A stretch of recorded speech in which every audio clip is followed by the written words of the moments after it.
Hi, everyone. My name is Allison Grosz. I'm a partner and an attorney with Hemrick O'Malley, PLLC here in New York City.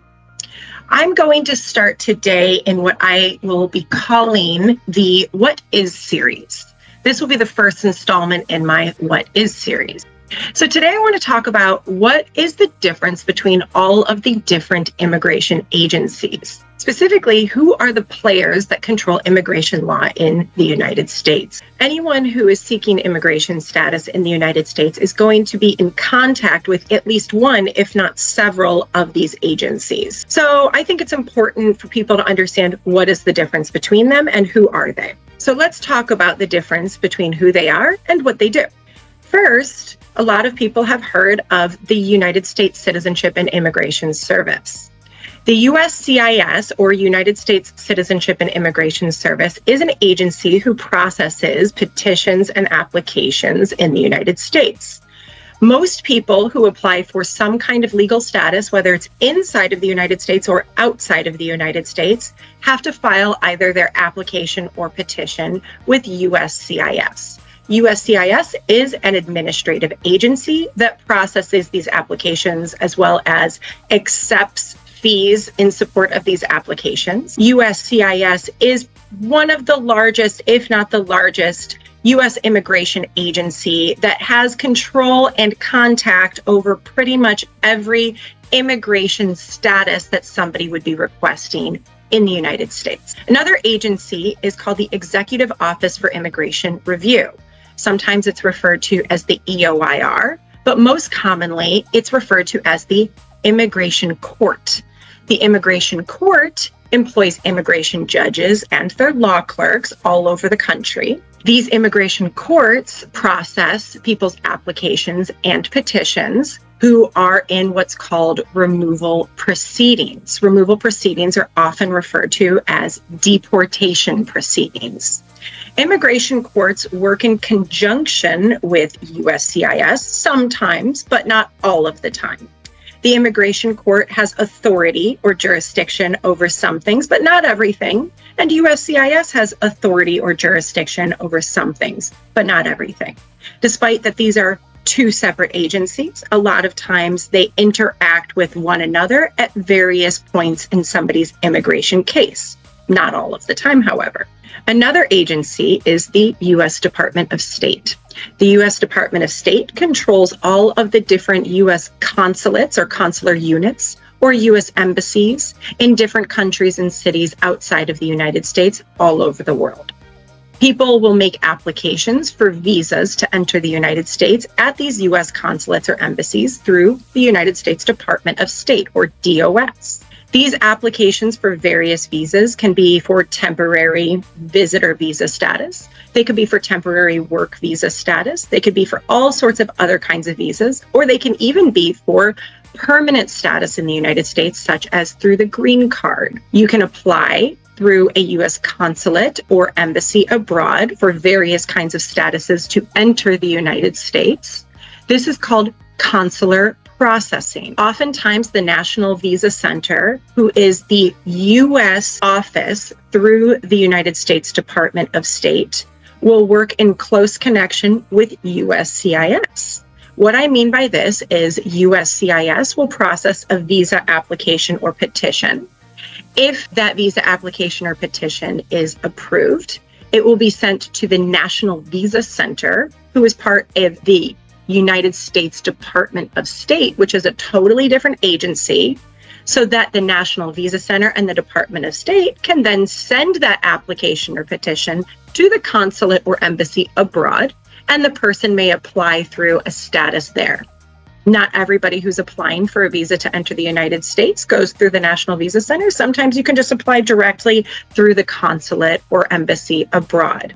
It really depends on what you're doing. However, this kind of processing is referred to as consular processing, meaning you are outside of the United States, going to a consular unit or consulate or embassy to come into the United States with a legal visa status, whether it is a temporary status or a permanent status, such as a green card status. Another agency that has control over the U.S. immigration laws is the U.S. Department of Homeland Security, oftentimes referred to as DHS.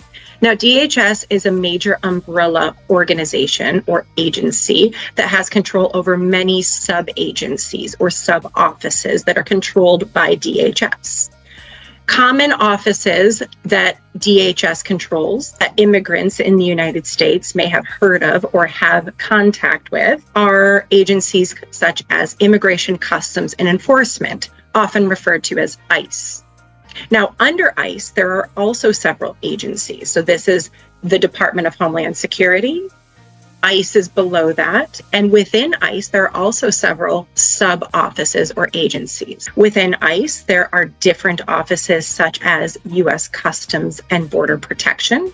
Those are the agents who are either at a port of entry, such as an airport or a U.S. border between Mexico or Canada. What they do is they decide who is allowed into the United States, who's not allowed into the United States. If you're at an airport, everyone goes through U.S. Customs and Border Protection processing. If you're at a port of entry to the United States at a border, such as in Canada or in Mexico, you also go through U.S. Customs and Border Protection processing. Now, another agency that is under the Department of Homeland Security's ICE office is the Enforcement and Removal, or ERO. People are familiar with ERO because a lot of people who are inside of the United States have contact with ERO who are under something called an order of supervision. People who need to report to ICE ERO to make sure that they are complying with all of the laws of the United States. Sometimes that's based on the terms of their allowance to be admitted to the United States. ERO are basically the people who drive around and will pick people up and put them onto an airplane if they have an outstanding order of deportation. They're also the people who will process individuals who are kept in detention facilities. They are also the people who will process and monitor people who are released from detention facilities into the United States and now need to be monitored for various reasons. That's who ERO is. Another agency is the Office of the Principal Legal Advisor. We refer to it in immigration law as OPLA. A lot of people understand OPLA to be another term for the Office of Chief Counsel, sometimes referred to the trial attorneys, and oftentimes commonly known as the prosecutor's office in immigration court.